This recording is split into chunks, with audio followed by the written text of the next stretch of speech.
Y News with William Theo, Angelo Castro III, and Darlene Basingan. Good evening. The House of Representatives approved on its third and final reading the anti-contractualization bill.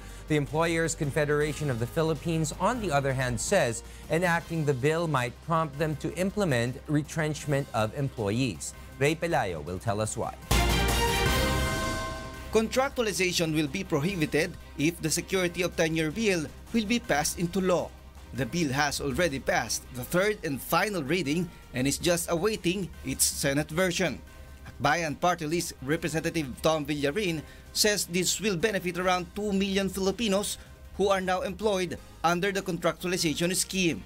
This includes construction workers, sales representatives in malls, waiters in hotels and restaurants, and security guards. But it exempts overseas Filipino workers, relievers, and seasonal workers like farm workers.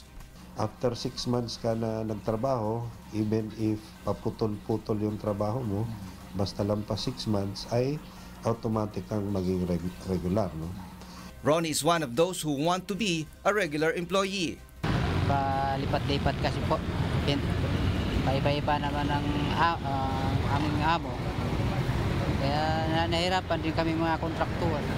Even teachers who are still on probation will also benefit from the said bill. Sinasabi nila, teacher, kailangan mong i-train pa ng 2 years, no? Probationary period ng 2 years. Ngayon, bawal na ho yan, no? The Employers Confederation of the Philippines, however, says companies might opt to directly recruit employees and reduce contracting with manpower pooling providers. They will push for more productivity and automation. The Associated Labor Unions, TOCP, on the other hand, supports the passage of the bill, but they are also drafting an executive order that will be presented to President Rodrigo Duterte in their dialogue in February. The group says the proposed EO will be more stricter in prohibiting the practice of contractualization. Sa tingin namin mas mataas ang kalidad ng kanilang buhay kung gagawing kontraktual o gawing regular ni Pangulong Duterte yung mga magtatrabaho dito sa Bill. The group will also ask the President for a 500 peso subsidy for minimum wage earners to minimize the impact of the train law. Ray Pelayo, UNTV, News and Rescue, Quezon City. Meanwhile, the Department of Foreign Affairs has warned the public anew against passport application scams on Facebook. The DFA is also looking into reports that several government officials over an alleged scam in passport application. Here's why from Grace Casin. The Department of Foreign Affairs, or DFA, received information that some government officials are selling their slots to endorse or sponsor those who want to walk in the courtesy lane of the agency's passport application. The DFA is now investigating the said issue. The agency initially conducted an investigation on several individuals who allegedly manipulate its online appointment system. We've seen falsified endorsements, and we've received information and testimonies that applicants get authentic endorsements for a fee. So in other words, Your Honors, some people are selling endorsements from government agencies. The DFA is also monitoring social media sites like Facebook, where scammers are selling of passport application slots are widespread. According to DFA Civilian Security and Consular Concern Undersecretary Jose Luis Montales, individuals behind the scam usually sell fake barcodes and details to would-be applicants. Montales cites as an example an applicant who is qualified to queue in the courtesy lane but is not aware of the said privilege, like senior citizens, pregnant women, and differently abled persons. In the said modus operandi, individuals will accompany the applicants at the DFA office and will assist them in applying for passports in exchange for money. The DFA is now coordinating with the National Bureau of Investigation and PNP Anti-Cybercrime Group to identify the individuals behind the Facebook pages. We ask the public's patience, understanding, and cooperation. Please do not patronize these Facebook pages claiming to have appointment slots and selling them. Many of them are scams. Others are open invitations to corrupt government employees and to cast doubt on our online appointment system. The DFA also assures the public that it is exerting efforts in making faster the release of Philippine passport. The agency is also studying the possibility of opening its DFA Asiana and other satellite offices every Saturday to accommodate the bulk of passport applicants. Grace Casin, UNTV News and Rescue, House of Representatives. And in other news, several media experts believe there is no need to enact new laws to combat the spread of the so-called fake news on social media sites. Here's why from Nel Maribuhok. Legitimate media practitioners believe the government needs to strictly implement the existing laws to address and to prevent the proliferation of false information online, or what commonly known as fake news. I don't believe that we should have more legislation. Kasi ang traditional media, basically we're brick and mortar. We exist, we have an address, we have people who are seen, heard, etc. During the Senate inquiry today, stakeholders focus on how to prevent the spread of disinformation and misinformation and how to hold accountable those behind fake online news sites. They believe there is no need to enact new laws. What needs to be done is that the government and legitimate media organizations should cooperate in providing knowledge or teaching social media users about their obligations. In teaching people that verifying truthful information, giving them the tools to do that, is important. Several bloggers, meanwhile, criticized the government, noting it has no clear policy regarding the use of social media. Walang mga pamantayan yung ating mga opisina at mga opisyal tungkol sa social media. In line with this, Senator Grace Poe slammed the blog of Presidential Communications Office or PCO Assistant Secretary Mocha Uson. Perhaps that this is a conflict of interest and it should be shut down. On the other hand, PCO Secretary Martin Andanar defended Uson's blog. The Mocha blog does not represent PCOO. I have called her out a few times, and she has also taken down a few. In the course of the hearing, Senator Pacquiao recommended the creation of a registration system for bloggers. Wala naman sigong problema na ipaalam yung pangalan. However, the Kapisanan ng mga Broadcaster ng Pilipinas or KBP believes the senator's proposal is implausible. Outside of the country, you can still do your blog and be accessed in the Philippines. So where's the equality of protection there? In the next hearing on the spread of fake news on social media, the Senate will invite representatives from the two giant telecommunication firms and several social media platforms. The Department of Information and Communications Technology will also be invited to present its draft executive order on government agencies' social media rules. Nel Maribuhok, UNTV News and Rescue, Senate of the Philippines. The Philippine Statistics Authority or PSA is set to increase by 15 pesos the fee for acquiring birth, marriage, and death certificates beginning February 2. From the previous 140 pesos fees for the said certificates will become 155 pesos. Same is true for acquiring a certificate of no marriage or Senomar. The PSA says the increase in charges of getting civil registry documents is due to the excise tax hikes paid for documentary stamps, which is covered by the Tax Reform for Acceleration and Inclusion or TRAIN law.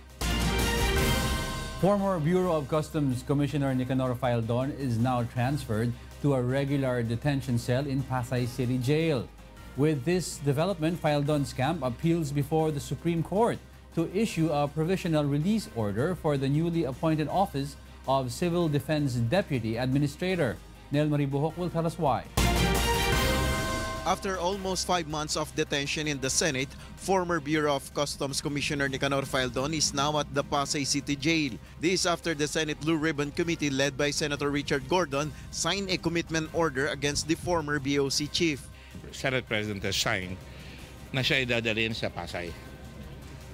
Wala namang issue yung sanitation or anything like that. All jails is a jail. The Office of the Senate Secretary assigned 2 personnel to guard Faldon. Meron kaming i-assign na USAA 24/7. The Bureau of Jail Management and Penology says Faldon will in the meantime be placed in a separate cell. The BJMP spokesperson, however, stresses that despite this setup, Faldon will be treated as a regular detainee. Wala pong special treatment na pwedeng ibigay ang BJMP sa kanila. Kailangan niya pong mag-join ng mga regular activities. Faldon's camp sees this Senate decision as a welcome development. Very, very happy siya kasi po sa Senado, solitary siya. Ang dalaw ay 8 a.m. to 8 p.m. lang. They have also reiterated their appeal to the Supreme Court for his provisional release. Yung provisional relief pending litigation, humihingi kami ng TRO. Meanwhile, Malacanang maintains that it will not intervene with the issue. The administration believes Faldon is capable to perform his duties as Deputy Administrator of the Office of Civil Defense despite being in detention. The Senate Blue Ribbon Committee has earlier placed Faldon in detention after he refused to attend the committee's probe on the corruption in the Bureau of Customs. Nel Maribuho, UNTV News and Rescue, Pasay City. Malacanang is not alarmed by the statement of Senator Antonio Tiu IV that the action of Malacanang placing overall Deputy Ombudsman Melchor Arthur Carandang under preventive suspension is an impeachable offense. The lawmaker said Ombudsman is an independent institution. However, Presidential Spokesperson Secretary Harry Roque dares Senator Trillanes to file an impeachment complaint on this. Malacanang believes that the preventive suspension against Carandang is constitutional and immediately executory unless court issues a temporary restraining order. The Department of Transportation is studying the decision of the Land Transportation Franchising and Regulatory Board to limit the number of transport network vehicle services operating on roads. Meanwhile, a group of TNVS drivers calls on the LTFRB to withdraw its order imposing a supply cap on the number of TNVS. Joanano will tell us why.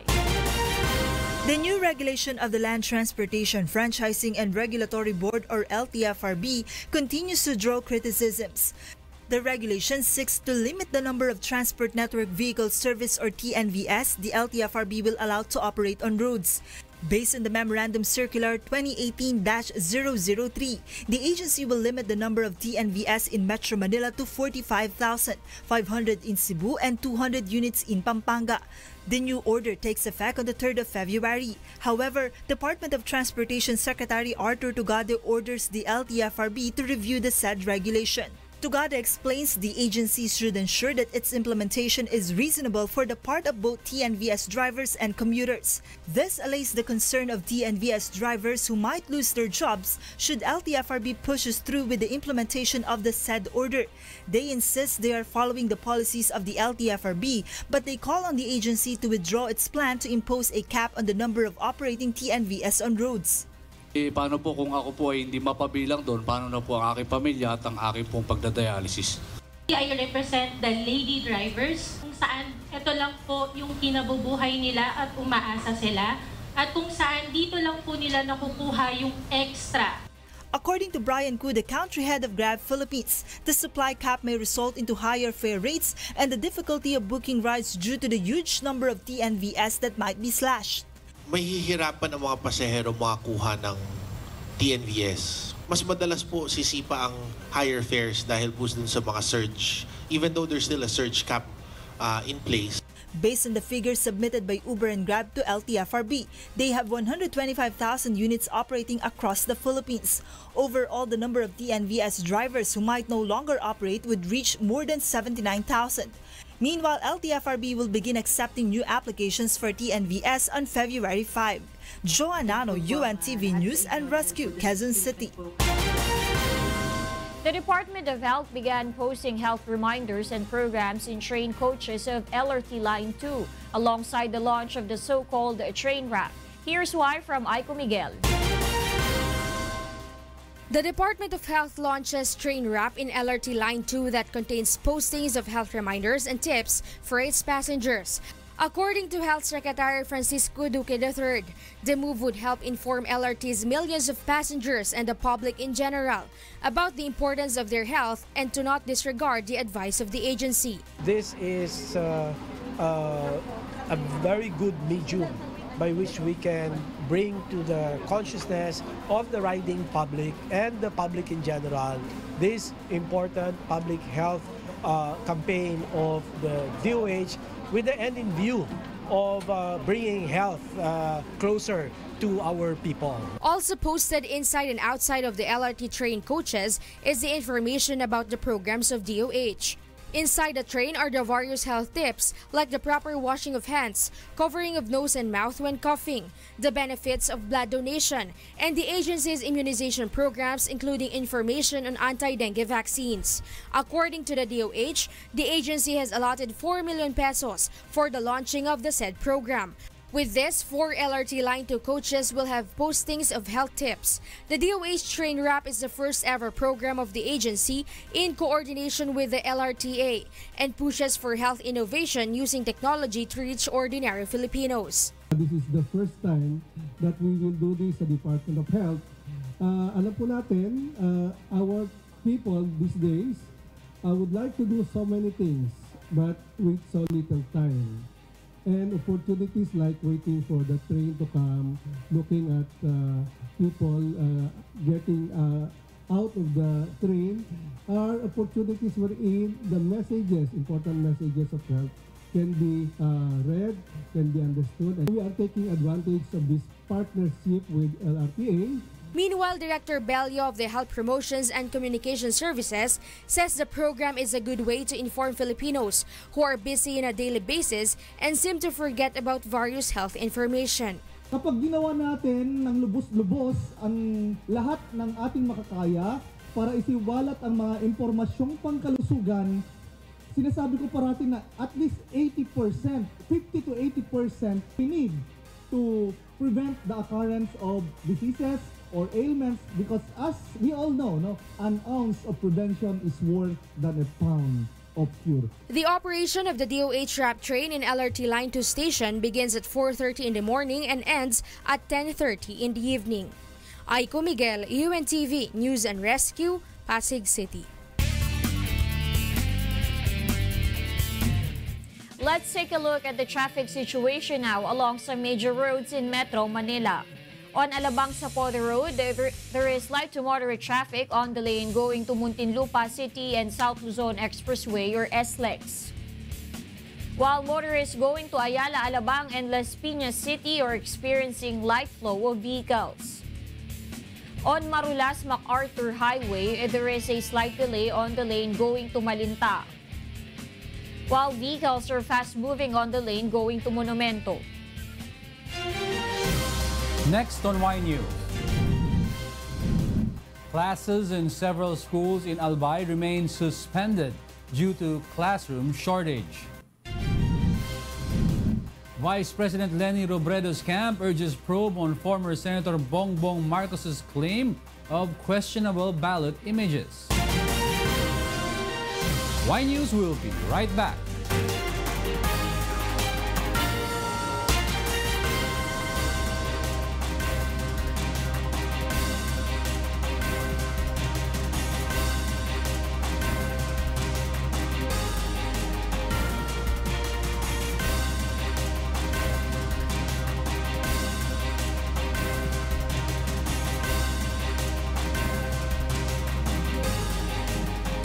The municipality of Camalig in Albay province is once again covered by thick ash from Mayon volcano.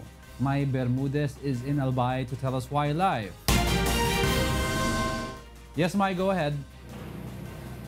Yes, Diego, residents in the town of Camalig, Albay are not risking their lives to go out or go back to their houses for the fear of inhaling thick ashes that came from Mayon volcano. The somewhat watery lava being spewed by Mayon volcano caused the formation of thick ash in this part of the town. The same is also what's happening in Gunubatan, Albay. The Philippine Institute of Volcanology and Seismology or PHIVOC says the kind of lava fountaining has been sporadic and the deposits it spews were dense. Yung unang bugso ng activity kagabi, nagtulak siya ng lava palabas ng bunganga ng bulkan. Ang hula namin kasi nga wala tayong visual at yung record niya ay medyo kakaiba kagabi. According to Mayon Volcano Observatory, the viscosity rate of the lava that the volcano has been quietly emitting has so far been low. FIVOC says it will carefully study the pictures taken from aerial surveys.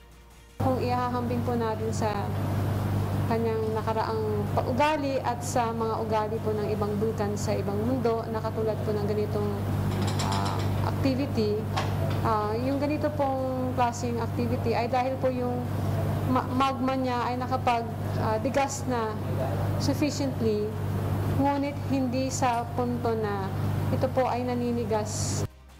Along with the Philippine Air Force, FIVOC surveyed the southeast, southeast, and northeast parts of Albay to determine the priority areas in the province that need to be monitored. These priority areas will be the first to be evacuated in case of lahar flow. Lahar threats are also seen in Binaan Channel, Butchao, Daraga, Kamalig, Buyuan Channel, Eastern Part, Mabinit Channel, and Bongao Gully.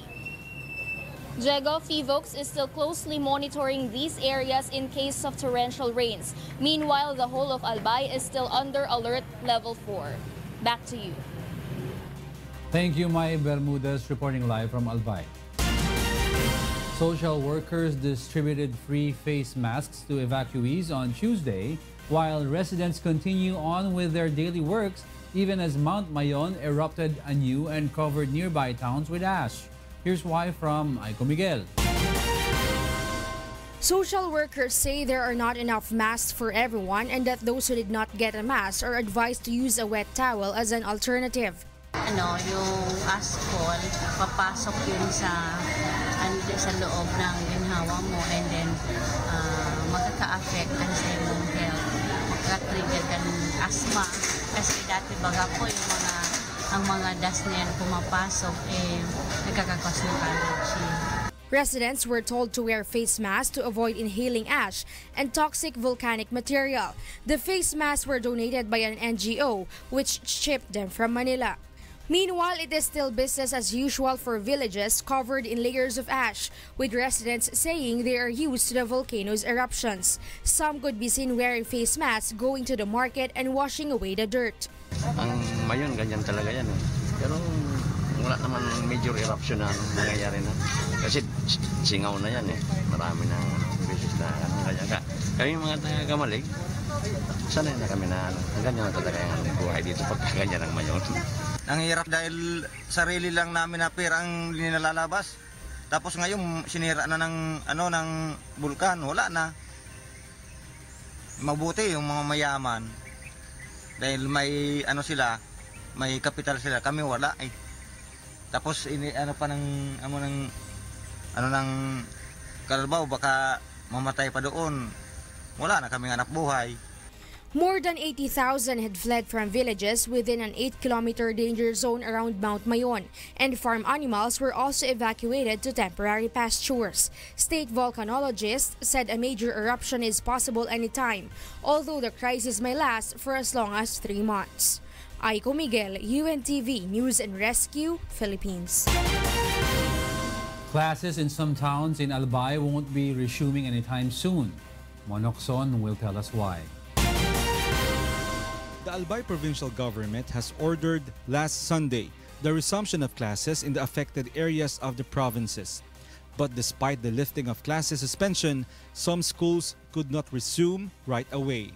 The problem is the shortage of classrooms because the evacuees are still using them. The Department of Education Region 5 sees the installation of temporary learning space or TLS in schools can solve the problem. However, there is also a shortage of TLS in Albay. In Tabaco City alone, they still need more than 40 TLS. Sa situation natin, punong-puno yung bawat evacuation center. Kaya we need po na temporary learning space para hindi po masyadong ma-deprive yung mga bata when it comes to education po. Each TLS costs about 60 to 70,000 and can be used for 6 to 7 months. A school in Barangay Ginobat in Tabaco City still has 2 remaining TLSs, which were built when the province was hit by a strong typhoon. A TLS is made of wood and sheets of metal. A single TLS can be built for a few days. According to the local government of Tabaco, they still need more than 40 TLSs to meet the needs of the students. In Tabaco Northwest Central School, Classes will be held in tents like this. Teachers and parents help to prepare the things for the resumption of classes until a TLS is built. Sino nang papasok bukas sa school? Kaya right at this very moment, wala talaga kaming magagamit. However, kailangan natin gumawa ng paraan para to bridge the gap. Parents also prepare the things that their children will need for school. Paghanda sa mga gamit, kinuha namin doon sa aming baryo para bukas makapasok na. Kung lahat na lang ay gagamitin classroom, marami ma-apektuhan talaga. Kung pwede natin ma-minimize ang paggamit ng classroom dahil hindi pa tayo handa, dapat ang gawin natin. Yung i-transfer natin sila sa mga temporary workers. According to the provincial government of Albay, more than 70 schools were used as evacuation centers. Almost 1,000 classrooms were used by evacuees. This has affected almost 50,000 students. Saturday classes will be implemented in the whole of Albay, and school days will possibly be extended to make up for the days that needed to be completed by the students. Mon Hokson, UNTV News and Rescue, Tabaco City, Albay. The National Food Authority, or NFA, distributes more than 13,000 sacks of rice to residents affected by the activities of Mount Mayon. Based on the figures of the Albay Provincial Disaster Risk Reduction and Management Council, more than 80,000 individuals are now staying at evacuation centers following the series of explosions of Mayon volcano. NFA Administrator Jason Aquino says the agency distributed the sacks of rice to local government units, relief agencies, and to lawmakers. Aquino notes NFA's Operation Center is open round the clock so they could monitor the situation of affected areas. Meanwhile, the NFA is also monitoring the prices of commercial rice in the province of Albay. Prices of regular milled rice remain at 38 pesos per kilo, while well-milled rice is at 42 pesos per kilogram. Prices of NFA rice remain unchanged. NFA's regular milled is at 27 pesos, while its well-milled rice is at 32 pesos per kilo. Pharmaceutical giant Sanofi Pasteur is expected to adhere with the Philippine government's demand for a full refund of the payment made for Dengvaxia vaccine. Aiko Miguel will tell us why. Health Secretary Francisco Duque III confirms that the Department of Health, or DOH, wrote a demand letter last week to Sanofi Pasteur, demanding a full refund of the Dengvaxia vials used for the vaccination of students in regions with the highest rates of dengue infection. The amount of the used Dengvaxia vials reaches almost 2 billion pesos. Secretary Duque argues the said demand is because the vaccine could obviously not provide full protection against dengue infection. Demand letter and to include the indemnification fund to reimburse the used Dengvaxia because the purported or reported or claimed protection wasn't felt and wasn't there. And in fact, they withdrew the label. They did a relabeling pa nga, di ba? Because they said you can no longer use this for seronegative children and never had past dengue infection. A few weeks ago, the pharmaceutical giant gave a refund of almost 1.2 billion pesos to the PCMC for the unused Dengvaxia vials. It's almost completely refunded except for a few thousand pesos. But this is not to include the used Dengvaxia vials. The agency says Sanofi Pasteur has no response yet to their requested refunds for the vaccine vials injected to more than 800,000 students. Meanwhile, the DOH is expecting the UP-PGH panel of experts to soon release the results of its clinical analysis on children whose deaths were being linked to the controversial vaccine. Aiko Miguel, UNTV News and Rescue, Manila. 8 families who are members of the Milton Group Kadamay were evicted from the Chino Roses Bridge today. Asher Kadapan Jr. will tell us why. 8 families have been camping out in front of the Menjola Peace Arc since October of last year. They are members of the group Kadamay. They said it was part of their effort to bring to President Rodrigo Duterte's attention of their situation after authorities demolished their homes beside the Pasig floodway without providing them relocation. Earlier, these informal settlers couldn't do anything when the city government of Manila told them to leave. The Manila LGU says the move came after receiving complaints from business owners and students in the area. Sila po ay nakakasagabal sa ating trapiko, sa health sanitation, nagke-create sila ng land pollution dito considering na wala naman silang sariling palikuran dito. After the clearing operations, personnel of the Manila Police District, Metropolitan Manila Development Authority, and Department of Social Welfare and Development have finally opened both sides of the Don Chino Rosas Bridge. Firefighters also cleaned up the streets previously occupied by the members and supporters of Kadamay. The members of the militant group agreed to just stay at the Reception Action Center of the DSWD. The Manila City government vows to help the informal settlers. Asher Kadapan Jr., UNTV News and Rescue, Manila City. In other news, a lawyer for Vice President Leni Robredo believes that the Commission on Elections, COMELEC, and the Presidential Electoral Tribunal should investigate former Senator Bongbong Marcos's claim of questionable ballot images from the 2016 elections. Roderick Mendoza will tell us why. Former Senator Bongbong Marcos's claim of a massive cheating in the 2016 elections is highly ridiculous, says a lawyer for Vice President Leni Robredo. Yesterday, Marcos presented ballot images which allegedly prove that he was cheated by Robredo and the Liberal Party. He claimed that the ballots showed votes on his favor were not counted, while even spoiled ballots were counted for Robredo. But Attorney Romulo Macalintal says Marcos's camp is only diverting the issue, which indicates the weakness of his election protest. Kahit isang ballot box lang mabuksan sa Camarines Sur, I can already make a declaration that no election cheating, no fraud was committed that benefited the Vice President of the Philippines. The best that Marcos can do is compare the ballots in his possession with that of the COMELEC or the Presidential Electoral Tribunals. He adds this should be investigated if indeed there were anomalies in the ballots.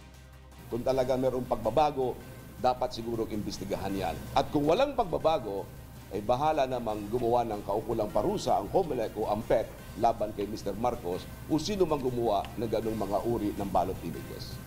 But a lawyer for Marcos says the ballot images came from the PAT itself and these are concrete evidence of election fraud. Ang usapin dito, bakit kapag may kwadrado sa pangalan ni Mrs. Robredo, kahit overvote, 2, 3 ang ibinotong Vice President, hindi po nagiging spoiled yung balota bagkus binibilang para kay Mrs. Robredo. Bakit po pagka ang bilang ay ang shading ay tama, subalit ang binoto ay si Bongbong Marcos na walang kwadrado sa tabi ng pangalan, napupunta po ito sa undervote. Yan po ay malaking hiwaga na kami rin ho ay hindi namin masagot. Nonetheless, Marcos's camp will just let the COMELEC probe the issue because for now, they are more concerned about the start of the manual recount. Roderick Mendoza, UNTV News and Rescue, Manila. The Commission on Human Rights says the Philippine National Police should take after the Philippine Drug Enforcement Agency in eliminating illegal drugs. The PNP, however, believes that the work of the two agencies should not be compared. Rajel Adora will tell us why.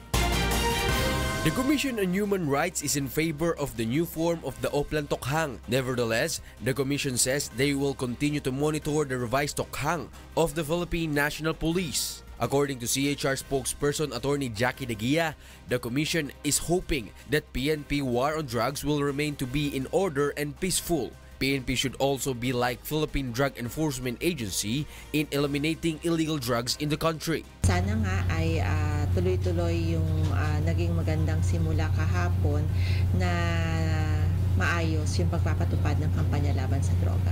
But according to National Capital Region Police Chief Police Director Oscar Albay, the job of the PNP should not be compared to that of the PDEA in its war on drugs campaign.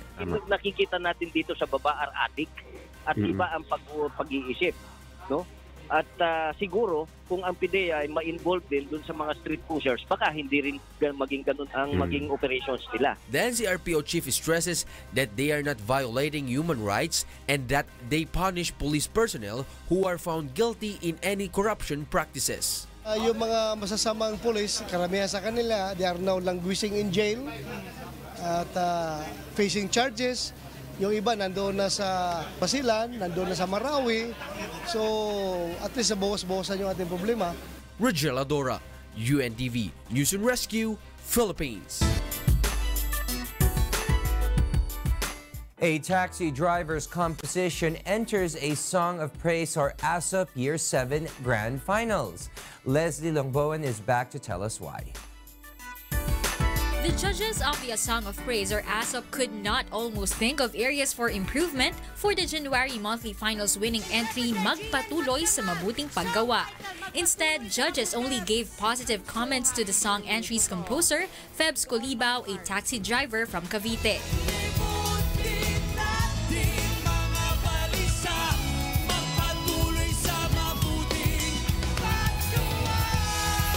Mali, pinahirapan ako eh. Oy! Yun! Bakit ko nasabi? Ang melodic structure niya, well-constructed. Ang lyrical sections, well-constructed. May bonus pa na pagdating sa bridge, nagpalit pa siya ng tempo, ng accent. Kaya lumitaw yung bridge ng husto. Kakainis. Your song, the way you composed your song, napaka-powerful ng declaration of the Word of God. Lahat na sinabi mo dito is God's declaration and affirmation kung ano ang ginagawa niya sa buhay natin. Alam mo, ito yung iniintay kong kanta. Hindi ako nahirapan. Alam ko talaga ito yung gusto ko. Even the entry's interpreter, Gian Magdangal, is amazed with the composition. Straight to the point kasi yung song eh. Tsaka ako nakaka-relate ako talagang tumatama siya sa as an interpreter, yung mga lyrics nga niya, kagaya nga na sinabi ni Sermon, may mga golden lyrics kasi si Febs eh. Yung pagpatuloy sa mabuting paggawa ang Diyos, dahil sa Kanya, dapat patuloy yung paggawa. For Febs, his win is meaningful since it draws out certain emotions from him. Siyempre, masaya. Hindi ko akalain naaabot sa ganito, sa finals. Actually, talagang dumaan ako sa struggle, kaya ako binalikan yung awit. Matagal ko na siyang ginawa, pero nireview ko siya, nakita ko yung lyrics. Sabi ko, parang bagay ito sa nangyayari. So tama siguro, kaloob ng Diyos na makita ko kung ano yung gustong sabihin ng awit.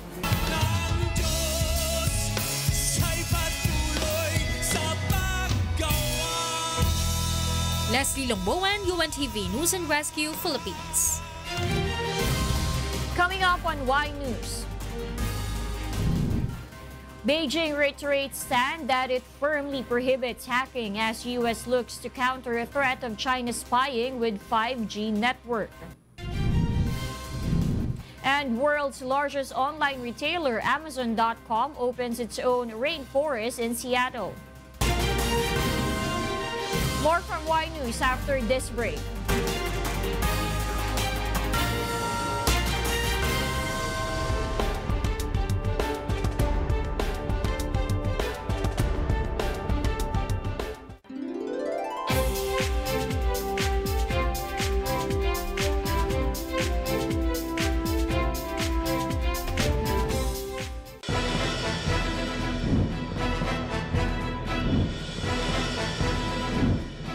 Tinulungan ng UNTV News and Rescue Quezon City Unit ang 22 anyos na si Ira Arelian sa kanyang panganganak sa loob ng isang taxi. Nagpasalamat ang ina ni Ira sa agad na pagresponde ng grupo. Maraming salamat. Sabi ko nga ganun, mabuti nandito, tinutulungan kami. Pag wala yun ako, hirap na hirap siguro kami. Sa ganitong sitwasyon, kalmahin ang manganganak at huwag putulin ang umbilical cord kapag lumabas na ang sanggol. Ito ang serbisyong hatid ng UNTV News and Rescue.